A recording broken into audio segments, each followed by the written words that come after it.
سوال کے ساتھ فات شہباز خان، کچھ شخصیات ایسی بھی ہیں جو ڈیموکریٹک آپ اس کو سمجھیں کہ جمہوریت کی علامت کے طور پر جانی جاتی ہیں، جن کو دیکھ کے آپ سمجھ سکتے ہیں کہ ڈیموکریٹک سسٹم کو بچانے کے لیے ان کی کیا کیا سٹرگلز ہیں، کیا قربانیاں ہیں ان کی، اور کس حد تک کی قربانیاں ہیں، کہ جو پاور کوریڈورز میں بھی اگر رہے، سینٹ بھی لڑے، قومی اسمبلی بھی لڑے، بی بی صاحبہ کے قریبی بھی رہے، لیکن ایک ورکر کی شناخت برقرار رہی، اور وہ رولنگ ایلیٹ نہ بن سکے کبھی بھی، ایسا نہ ہو سکا، اور پھر وکلا بحالی تحریک کے دوران اپنا وجود کا آدھا حصہ جو ہے وہ اس پہ قربان کر دیا۔ ان جیسی شخصیات کو کوئی میڈلز شاید نہیں مل پاتے، اکنالجمنٹ شاید نہیں مل پاتی۔ یہ کس اکنالجمنٹ کے لیے ڈیزرو کر رہے ہوتے ہیں، اس بحث کو تھوڑی دیر سائڈ پہ رکھیے، لیکن پارٹی کے ورکرز جو ہیں یہ عہدیدار نہیں بن پاتے، جو عہدیداران بن پاتے ہیں وہ ورکرز نہیں رہ پاتے، اور عوام کا اور اشرافیہ کا جو گیپ ہے وہ پھر بڑھتا جاتا ہے، لوگوں کو ڈور سٹیپ پر ان کے مسائل کا حل نہیں پھر مل پاتا۔ بہت بڑی شخصیت ہے، بہت بڑا نام، اور ان سے ان کی کہانی بھی سنتے ہیں، ان سے گفتگو بھی کرتے ہیں۔ یونین سے آغاز کرتے کرتے اگر آپ ضیاء دور کا حوالہ لیں تو زندگی کا بہت سارا حصہ اسیری میں گزرا یا مفروری میں گزر گیا۔ یہ ابھی تھوڑی دیر پہلے چائے پیتے ہوئے یہ خود بیان کر رہے تھے، اور یہ لفظ جو میں بول رہا ہوں یہ میں انہی سے سنا میں نے، کہ یا مفروری یا پھر اسیری۔ تو ان سے بات کرتے ہیں، ان سے گفتگو کرتے ہیں، ان سے پوچھتے ہیں کہ اتنا بڑا جگر ان کا کیسے ہے، اتنا بڑا دل کیسے ہے، اور یہ معاملات کو کیسے دیکھتے ہیں، رنجیدہ کن باتوں پہ ہو جاتے ہیں، پریشان کن باتوں پہ ہو جاتے ہیں۔ رول آف لاء کے لیے جس بندے کی اپنی اسٹرگل ہو، وہ آج کے دور سے، آج کے رول آف لاء سے کتنا مطمئن ہے، کتنا نہیں۔ ان کا اطمینان یا طمانینت ہونا شاید ایک معیار بھی ہے کہ پولیٹیکل اور ڈیموکریٹک لوگ اگر مطمئن ہیں تو پھر تو ٹھیک چل رہا ہے۔ ان سے ہی بات کرتے ہیں۔ ڈاکٹر اسرار شاہ صاحب، بہت بڑا نام میرے ساتھ اس وقت موجود ہے۔ ڈاکٹر صاحب، آپ کے قیمتی وقت کے لیے بہت شکریہ۔ فہد صاحب، پہلے تو آپ کا بہت شکریہ کہ آپ نے مجھے، میں بہت عرصے سے لا تعلق تھا میڈیا سے، اور میں اوائڈ ہی کرتا تھا، کیونکہ سچ جو ہے نا، سچ نہ کوئی سننے کے لیے تیار ہے، نہ کوئی پارٹیاں سننے کے لیے تیار ہیں، تو اس لیے خاموشی بہتر تھی۔ آپ کی مہربانی، آپ کے چینل کی، آپ نے مجھے یاد کیا، آپ نے مجھے اپنے سوالوں کی بوچھاڑ میں لا کے، ایک میدان میں لا کے پھینک دیے۔ میں حاضر ہوں جو آپ پوچھنا چاہیں۔ آپ اپنی پارٹی چھوڑ دی، پیپلز پارٹی، اور کیا اس کی کوئی وجہ؟ فہد صاحب، کوئی شخص پاکستان پیپلز پارٹی کو نہیں چھوڑ سکتا۔ میں جب پی ٹی آئی میں گیا تو لوگ کہتے تھے اسرار شاہ پیپلز پارٹی والے وارث ہوتے ہیں۔ مجھے دکھ یہ ہے کہ انہوں نے میری سی کی رکنیت معطل کی۔ آپ نے کسی کو کچھ کہہ دیا ہوگا، پارٹی کی رکنیت معطل، میں کہہ دیا تو کچھ ظلم کر دیا۔ اب ظلم کر دیتے ہیں نا کبھی کبھی۔ یہ تو کوئی بات نہیں ہے۔ کیا کہا تھا، کس کو کہا تھا، یہ بتائیے، کیا ہوا تھا، واقعہ کیا تھا؟ واقعہ اس طرح تھا کہ بڑی چھوٹی سی بات ہے، میں ریپیٹ کروں بڑا گھٹیا پن لگتا ہے، کیونکہ ذاتی باتیں بھی ہیں نا، میں گوشت پوشت کا انسان ہوں نا، مجھے تکلیف ہو سکتی ہے نا، مجھے درد ہو سکتا ہے۔ میں اگر آپ کے ساتھ دھوپ میں کھڑا تھا، آپ چھاؤں میں آئے تو پھر چھاؤں میں بیٹھے رہو۔ لیکن ایک بات میں بتا دوں، آصف زرداری صاحب نے مجھے خود ٹیلی فون کر کے زرداری ہاؤس پر آیا۔ یہ کب کی بات ہے؟ جب گورنمنٹ میں آئے ہیں؟ جب وہ گورنمنٹ کے اندر، ہاں، 2008 میں جب آئے یوسف رضا گیلانی پرائم منسٹر بن گئے، انہوں نے مجھے خود بلایا، صدر بن گئے، مجھے سی کا رکن بنایا، زرداری ہاؤس میں پبلک افیئرس دیکھ رہا تھا، لیکن زرداری صاحب کو ایک یہ نہیں پتا تھا کہ زرداری صاحب نے جتنا پیار دیا،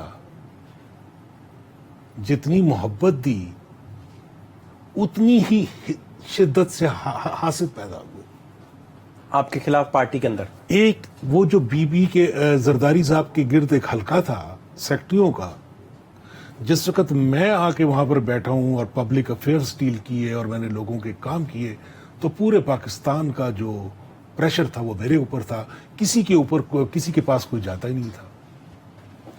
تو وہاں پر محلاتی سازشیں شروع ہو گئی. زرداری صاحب کے کانوں میں کیا کہہ رہے تھے، کیا نہیں کہہ رہے تھے، زرداری صاحب کے مجھے اس کا نہیں علم، لیکن میں زرداری صاحب کے رویے اور ایٹیٹیوڈ کے اندر تبدیلی محسوس کر رہا تھا.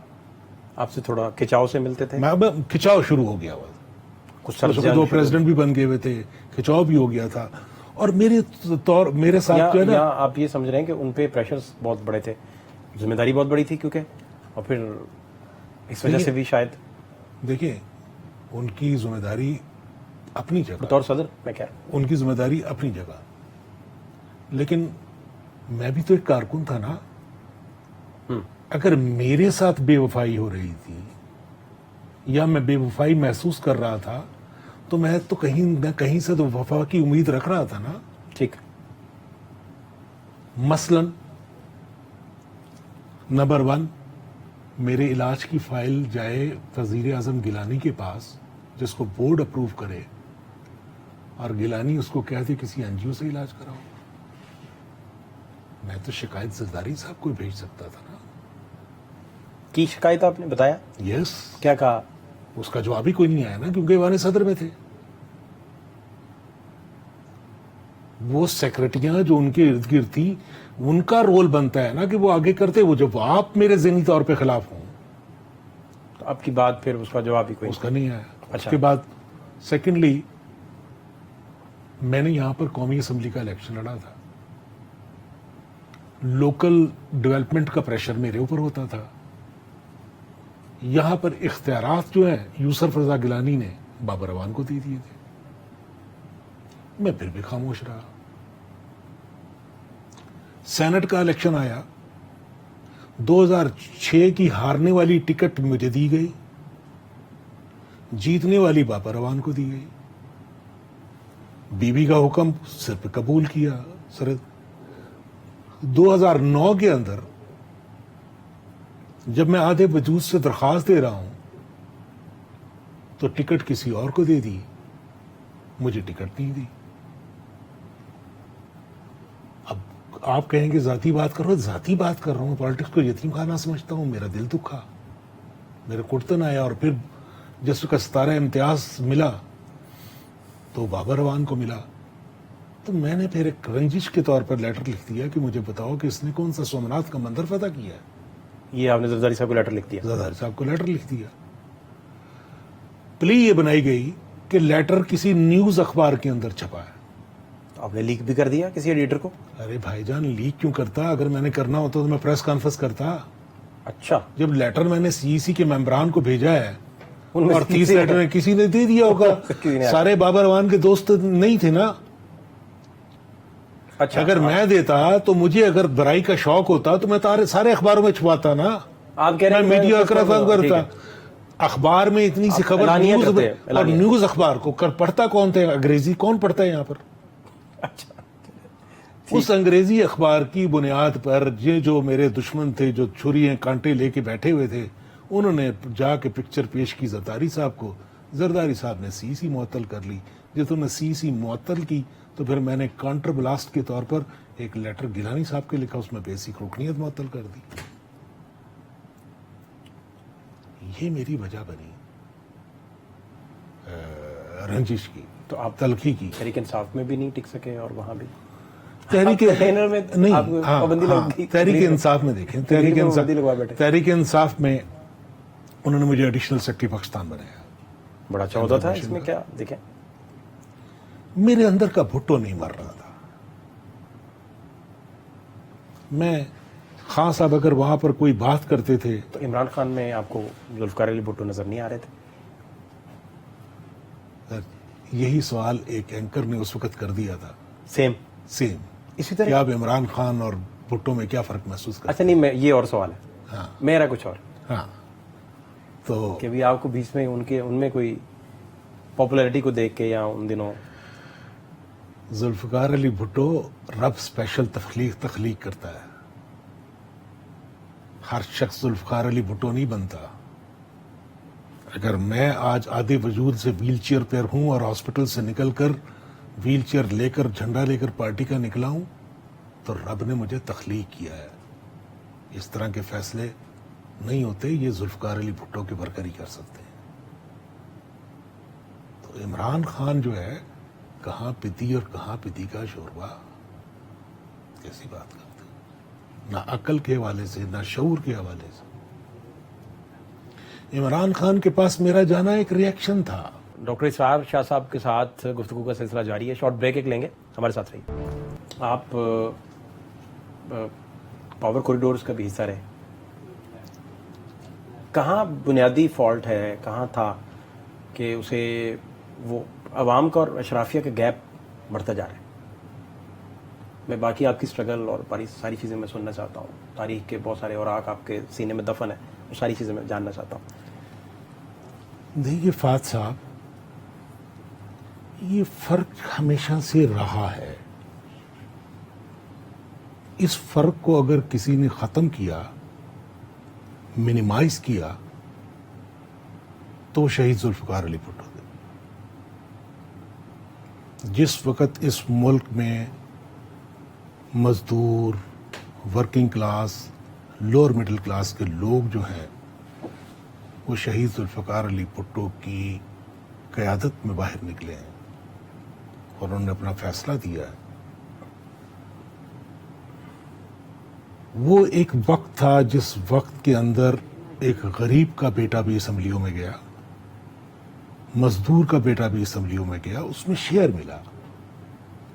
الٹیمیٹلی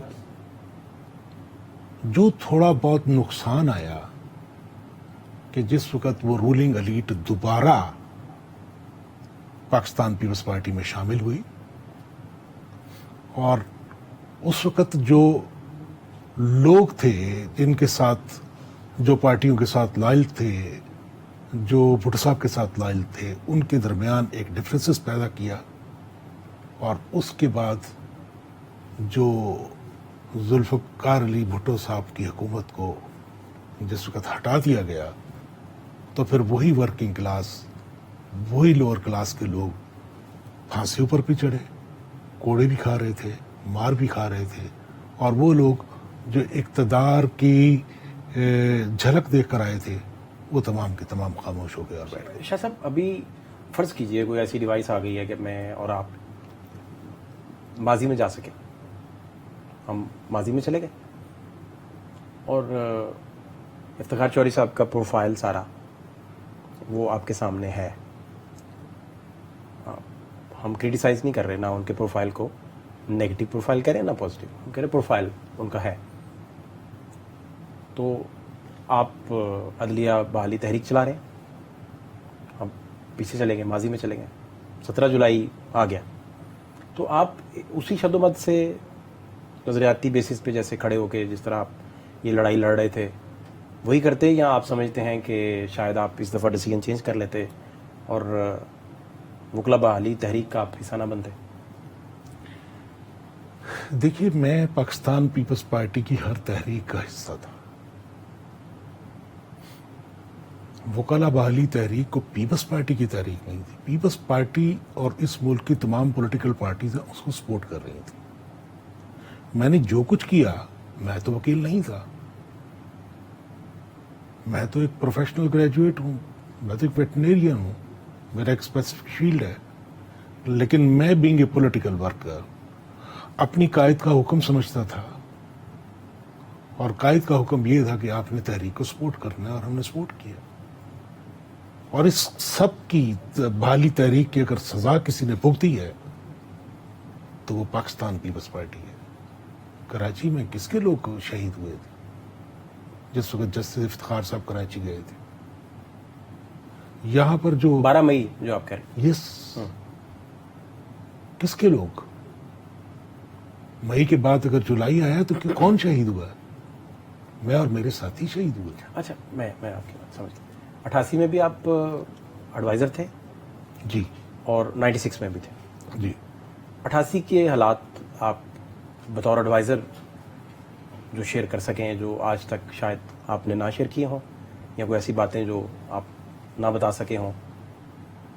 دیکھیے, پہلی بات ہے شہید محترمہ بے نظیر بھٹو جس وقت پرائم منسٹر بنی تو میں لاہور کا رہنے والا ہوں. میں نے سمجھا بی بی گئی, پرائم منسٹر ہیں, کہاں بھی لیں گی, کیسے ملاقات ہو سکتی. بی بی کے پرائم منسٹر بننے کے 5-6 دن بعد مجھے ملٹری سیکرٹری کا ٹیلی فون آتا ہے. بی بی نے اور کارکنوں کو بھی بلایا ہوا تھا, مجھے بھی آ گیا. میں کیا تو میرے پاس ماں سے میں نے 100 روپے لیا. 100 روپیہ؟ 100 روپے لیا. 100 روپیہ؟ 100 روپے.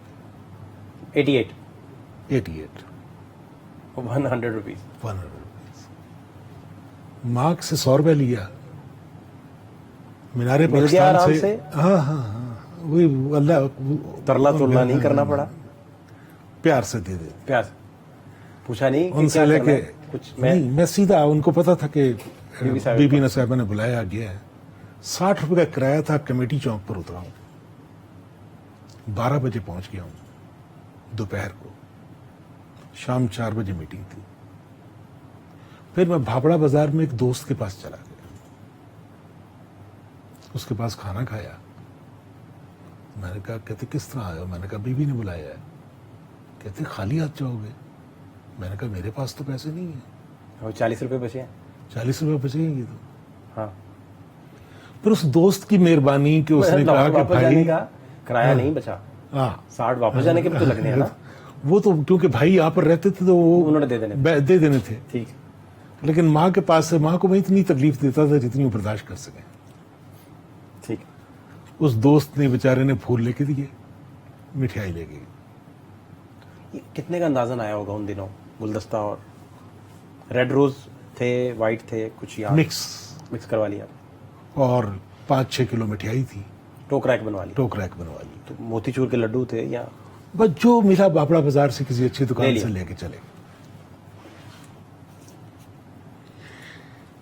بی بی کو مبارکباد دی. پھر اس کے بعد ایک ایکسکلوسیو میٹنگ ہوئی جس میں چند لوگ شامل تھے. تو مجھے بی بی نے کہا, doctor Shah, where I can accommodate you. میں نے کہا بی بی مجھے ایڈوائزر بنا دو. خود کہہ دیا؟ میں نے خود کہا. کہتی کس شعبے کے؟ میں کہا بی بی میں ٹیکنوکریٹ ہوں, میں ویٹنیرین ہوں, مجھے فوڈ اینڈ ایگریکلچر اور لائف سٹاک دے دو. میرا وہ پورا ڈویژن تھا. بی بی کہتی Aitzaz can I do it? Yes prime minister آپ کر سکتی ہیں. سوری, اعتزاز احسن سے پوچھا؟ ہاں, اوکے. کیونکہ اعتزاز حسن صاحب ذرا ایڈمنسٹریٹو افیئر سے تو واقف تھے, پہلے حکومت میں رہے ہوئے تھے. اور بی بی کے لیے, بی بی فرسٹ ٹائم حکومت میں آئی تھی. کہتی Aitzaz can I do it? تو میں نے کہا بی بی آپ کر سکتی ہیں. تو بی بی نے میرے ہاتھ میں کارجندہ اس کے مارجن کے اوپر لکھا.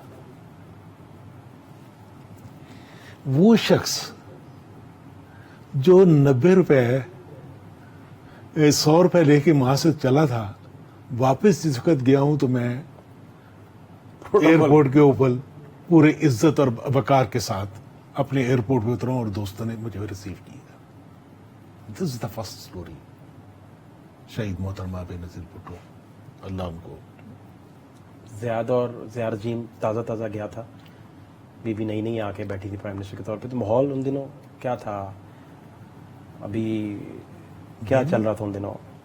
دیکھیے بی بی بہت زیادہ اکوموڈیٹو تھی اپنے ورکرز کے لیے, اپنے ساتھیوں کے لیے, اپنے دوستوں کو. انہوں نے مزرز دیکھی تھی, انہوں نے جیل دیکھی تھی, انہوں نے مار دیکھی تھی. ان کو دکھ کا احساس تھا, ان کو تکلیف کا احساس تھا.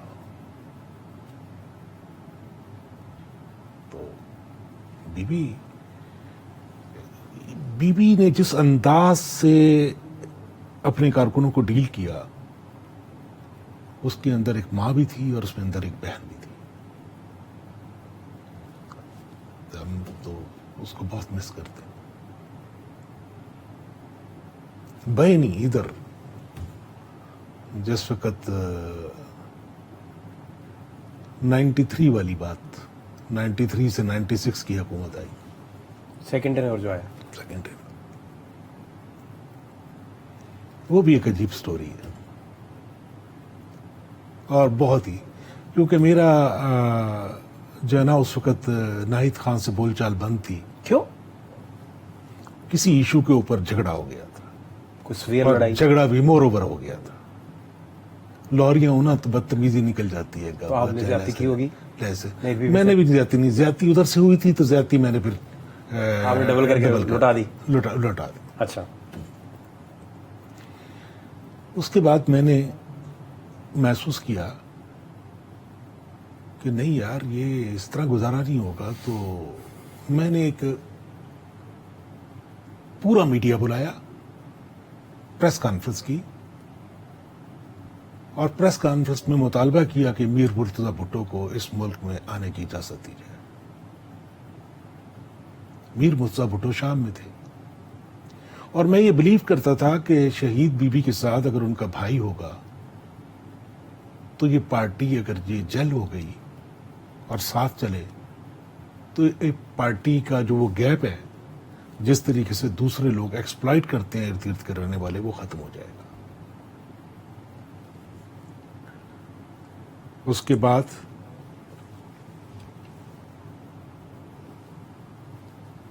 جب بی بی پرائم منسٹر بنی، وہ میری پریس کانفرنس کی نئی ڈیٹیں لگا کے بی بی کو دکھا دی گئی.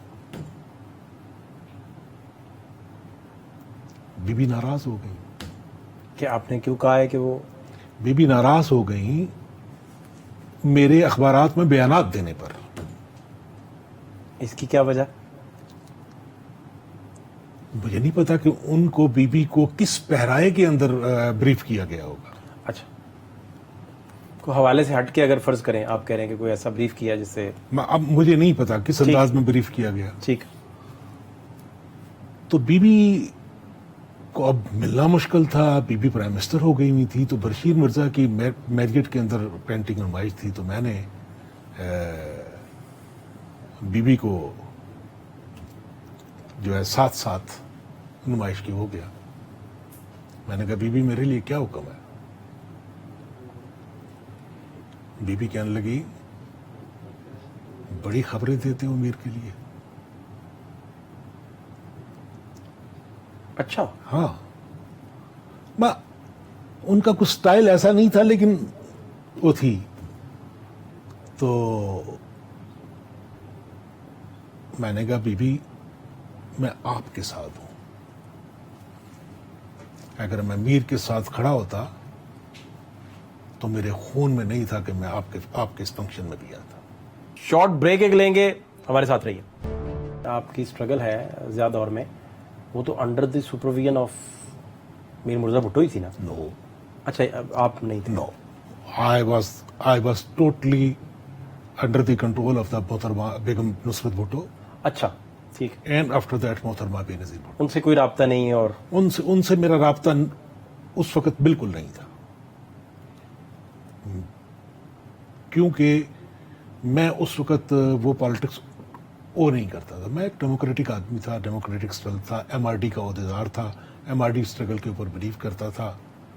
وہ میں نوجوان ضرور تھا، انتھوزیزم تھا، لیکن میں اس پالیٹکس کو ٹو نہیں کرتا. مطلب آپ کو وہ تھیم نہیں سمجھ آیا کہ مسلح جدوجہد کی جائے ریاست کے خلاف، یا اس وقت بہت سارے لوگ آپ کے قریبی پیپلز پارٹی کے؟ دیکھیے، پارٹی کے لوگ گئے، میرے ساتھی گئے، میرے دوست گئے، سارا کچھ ہوا، لیکن میں یہ سمجھ رہا تھا کہ ڈیموکریٹک اسٹرگل ڈیموکریٹک انداز میں لڑی جاتی ہے، بندوق سے نہیں لڑی جاتی. تو اس لیے اس وقت آپ نے یہی فیصلہ کیا کہ میں مسلح جدوجہد نہ کروں؟ فطری نہیں کر سکتا تھا، یہ آپ کو پتا تھا کہ اس کا یہ ڈیڈ اینڈ ہوگا at the end? Dead end جو بہت سارے لوگوں کے لیے پھر یہ ثابت بھی ہوا اور پکڑے بھی گئے, اور بچت تو تب ہوئی کہ جب میں یہ سمجھتا ہوں کہ وہ ایک قسم کی جو مسلح جدوجہد جس نے بھی کروائی یا انیشیٹ کیا گیا, وہ اس وقت کی مکمل طور پر خیبر سے لے کے کراچی تک جتنے بھی نوجوان تھے ان کو سپریس کرنے کے لیے اور ایم آر ڈی موومنٹ کو سپریس کرنے کے لیے وہ ہائی جیکنگ کا جو ڈرامہ تھا, وہ میں سمجھتا ہوں کہ وہ مکمل طور پر ایک پلانٹ تھا اور ایک سوچے سمجھے منصوبے کے تحت. تو اس میں کوئی نہ کوئی محرکات ایسے شامل تھے جن کی وجہ سے اس کے بعد ضیاء الحق کو موقع ملا اور اس نے پاکستان پیپلز پارٹی کی تمام جتنی نوجوان ایلیٹ تھی ان کو کچل کے رکھ دیا. نہیں, وہ تو آصف بھٹ اپنی کتاب میں لکھتے ہیں, وہ کہتے ہیں کہ ہم نے ایک ملک کے بڑے سربراہ نے ہمیں کچھ میزائل فراہم کیے, سام 6 میزائل ان کا نام تھا, تو ضیاء الحق صاحب کے طیارے کو ہٹ ہم نے کرنا تھا, اور وہ فائر بھی شاید انہوں نے کیے, پھر پکڑے بھی گئے سارے, وہ تو ساری تاریخ ہے. اب نہیں, میں یہ کہہ رہا ہوں کہ اس کا انیشیٹو جو ہے, جو ادھر سے طیارہ ہائی جیکنگ کا جو ہوا ہے, جو میرے نالج کے اندر ہے, مجھے نہیں پتا, آئی ڈونٹ نو, وہ آپ کہہ رہے ہیں ڈرامہ ہی تھا وہ لیکن ہاں, میر مرتضیٰ بھٹو جو ہے, سیدھی بات ہے فہد صاحب, میرے باپ کو مار دو سولی کے اوپر, میری ماں کے سر پہ لاٹھیاں مارو, میری نوجوان بہن کو لانڈی کی جیل میں رکھو, تو غیرت مند بیٹا اپنے باپ کے لیے کیا کرتا ہے؟ آپ اس کو تقریب کالی کہہ لو, آپ اس کو کچھ کہہ لو. یہاں پر پنجاب کے اندر مائیں اپنے بچوں کو کہتی ہیں کہ تمہیں دودھ نہیں بخشوں گی تب تک اپنے باپ کا انتقام نہیں لوگے. تو اس میں پھر اس کو کیا, آپ بڑے سیزنڈ آپ پولیٹیشین بھی رہے ابھی تک ہیں اور آپ کی قربانیاں بے شمار, اس کو پھر کیسے آپ تقابلی جائزہ لیں گے کہ بینظیر صاحبہ کے پرائم منسٹر ہوتے ہوئے بھی میر مرتضیٰ بھٹو کے جو قاتل ہیں وہ گرفتار نہ ہو سکے, اور پرائم منسٹر ہوتے ہی قتل ہوا, پھر بی بی صاحبہ شہید ہوئیں تو زرداری صاحب کی گورنمنٹ آئی تو ان کا بھی آپریٹرز تک تو پہنچے, پکڑ دکڑ ہوئی, لیکن جو منصوبہ ساز تھے ان تک نہ پہنچ سکے. اس کو پھر آپ باری باری اگر ایڈریس کریں تو کیا آپ اس پہ انپٹ دے سکتے ہیں؟ دیکھیے, منصوبہ ساز چاہے لیاقت علی خان کے تھے, منصوبہ ساز چاہے 17 جولائی 2007 کے بم بلاسٹ کے تھے, منصوبہ ساز چاہے کارساز کے تھے, منصوبہ ساز چاہے لیاقت باغ کے تھے, منصوبہ ساز نہیں پکڑے جا سکتے, نہیں پکڑے. انفارچونیٹلی اس ملک کی پولیٹیکل فورسز میں اتنی ہمت اور طاقت نہیں ہے کہ وہ منصوبہ سازوں کو ہاتھ ڈال سکے. تو ایم آر ڈی کے دوران بھی تو آپ جو ابھی بتا رہے تھے سارا, ان دنوں کیا ماحول تھا اور کیا ساری, آپ کی والدہ کو بھی گرفتار کیا گیا تھا؟ دیکھیے, وہ قصہ کچھ اس طرح ہے کہ جس وقت ایم آر ڈی کی تحریک چلی, اناؤنسمنٹ ہوئی, تو میں اس وقت ایم آر ڈی پنجاب کا آفس بیرر تھا, راؤ رشید سیکرٹری تھے ایم آر ڈی پنجاب کے, تو ٹرن 22 جو ہے نا قیادت آتی تھی, تو میں اس وقت جوائنٹ سیکرٹری تھا فار اسٹوڈنٹس افیئر, انچارج تھا اسٹوڈنٹس افیئرس کا. ٹھیک, ہم نے تہیہ کر لیا کہ ہم نے گھروں سے نہیں پکڑا جانا, اور میں نے یکمشت, کیونکہ 14 تاریخ کو ایم آر ڈی کی تحریک چلنی تھی, اور میں نے از خود ڈیسائیڈ کر لیا کہ میں مینار پاکستان کے چوک میں گرفتاری دوں گا. ٹھیک ہے. ایک طرف تو میرے نظر بندی کے آرڈر نکلے ہوئے تھے اور مجھے چھاپے پڑ رہے تھے, اور دوسری طرف انہوں نے میرے باپ کو اٹھا لیا, میرے بڑے بھائی کو اٹھا لیا, میرے چھوٹے بھائی کو اٹھا لیا, میرے سامنے انکل رہتے تھے ان کو اٹھا لیا, جہاں جہاں ان کو شک تھا. اب میں ارد گرد اپنے ٹیلی فون تھے, موبائل تو اس وقت ہوتے نہیں تھے, مجھے ٹچ تھا, تو مجھے خبر ملی کہ آپ کی ماں کو پکڑ لی, اور یہ بات ہے تقریباً 13 تاریخ کی, ایک دن پہلے. اب اگلے دن آپ نے مینار پاکستان جا کے اعلانیہ آپ نے گرفتاری دینی ہے. وہ